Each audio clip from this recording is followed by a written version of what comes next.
only volunteered to do this because I thought we were running out of people, but you'll regret all this. New Year's resolutions.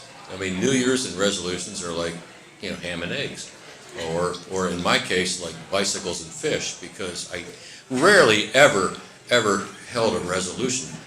And so every year I would, New Year's come along and I'm going to quit smoking.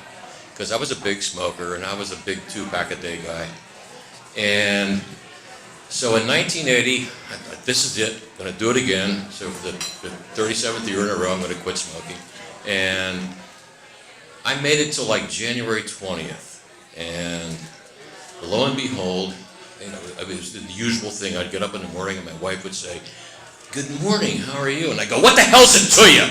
And it was pretty on edge. And then on the 22nd, which was my birthday, she gets me a present. She gets me 5 hours of flying lessons. I'm like, oh my God. So I went out that Saturday and I took my first flying lesson and I came back and she said, "How'd it go?" And I said, oh God, it was like cocaine. I mean, that is like mainlining this stuff. And I said, I have to fly every minute of my life. And of course, with flying, how much money does it take to fly? It takes all the money you have.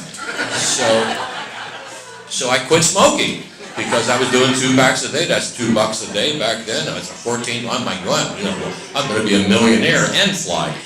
And so finally, I kept doing this, and through the month of February, I'm flying and I'm not smoking.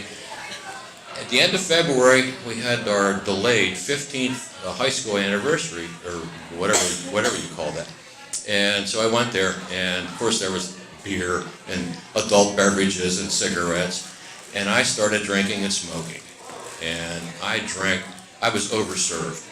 And by the next morning, I got up and my hair hurt and my teeth itched, and it was awful.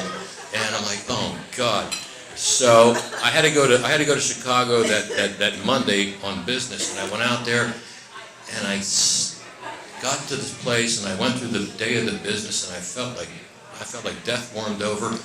And I went to the bar that night and a guy offered me a cigarette, and I took it. And that was the last cigarette I ever smoked. And it was the Holiday Inn, 95th Street, Ship's Prow Bar, and 7:30 in the evening. It was from Australia. It was a Marlboro. Not that I dwell upon it.